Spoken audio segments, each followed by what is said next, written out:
Hey everyone, Andrigats here and welcome back to my channel. In a recent video I went through the new upgrading currencies for PvE, but today I wanted to talk more in depth about the epic crafted gear and how you can fill any slot with a 447 item level piece of gear. The key component for crafting higher gear is a Spark of Shadowflame, the new reagent which replaces the Spark of Ingenuity from Season 1. This time though there's a big difference, there is no RNG involved at all, it's just a steady progress, and allow me to explain.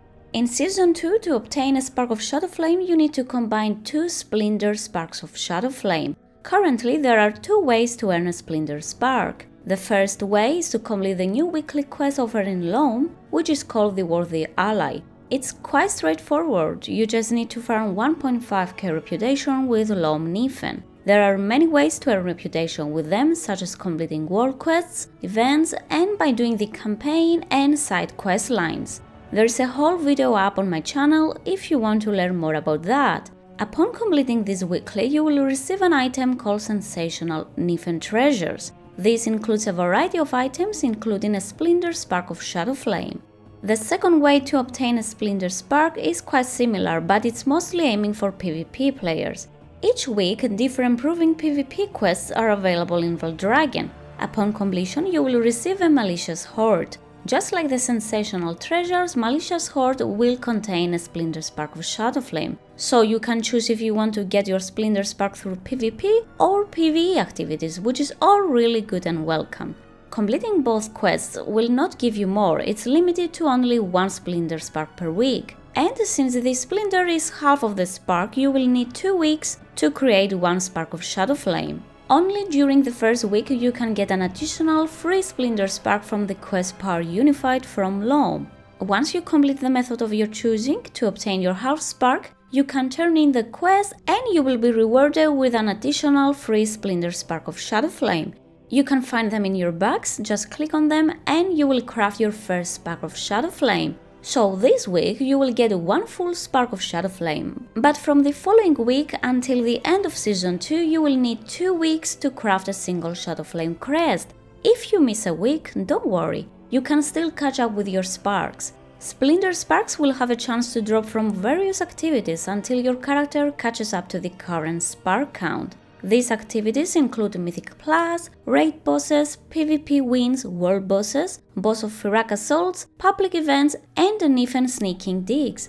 This also acts as an alt catch-up system. For example, if you decide to play with an alt mid-season, you can still learn all of these sparks until you catch up to the current week. You just need to complete all the activities I mentioned before to find the sparks. Okay, so now you got your Shadowflame crest, what do you do with it? As I mentioned, it works in a similar way with the Sparks of Ingenuity.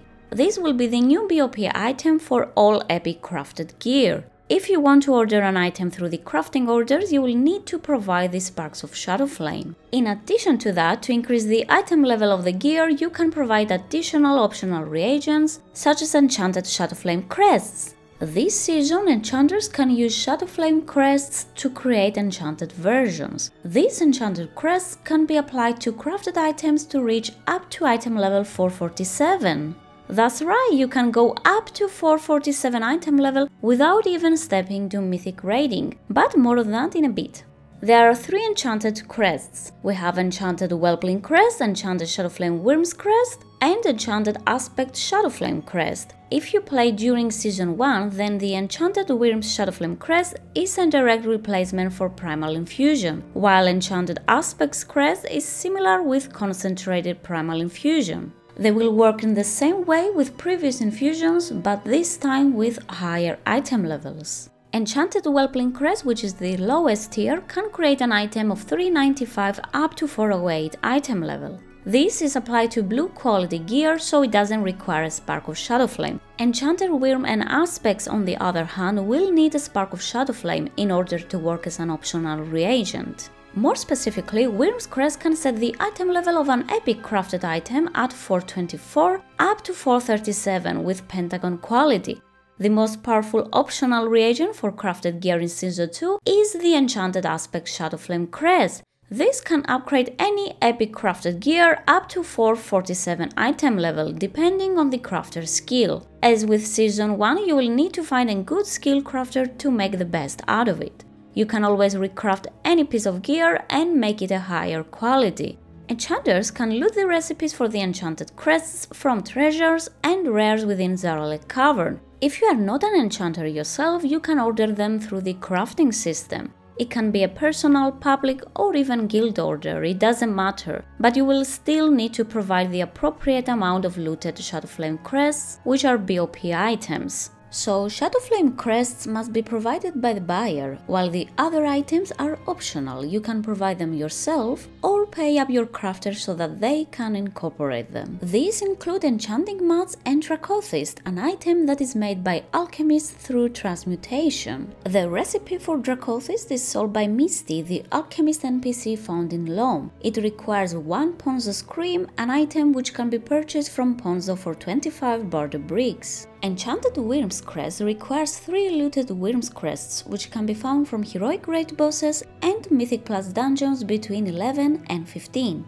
Upon reaching Renown 20 with Lomnifen, you will also receive 1 free enchanted Wyrm's Shadowflame Crest.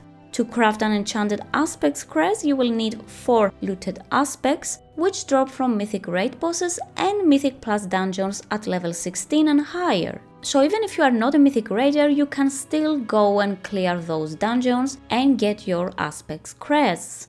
Mythic Plus dungeons might be a bit easier this patch, with no seasonal affix and new updated affixes at level 7 and 14. Who knows, completing 16 plus keys might not be as hard as you think in this season. As I said before, in order to craft a 424 item level gear and above, you need to pair the Wyrms and Aspects Crests with a Shadowflame Spark. If you still have pieces of crafted gear from Season 1, do not fear, you can simply just recraft your current Season 1 gear to Season 2 by replacing the Spark and adding crests that you earn in Season 2.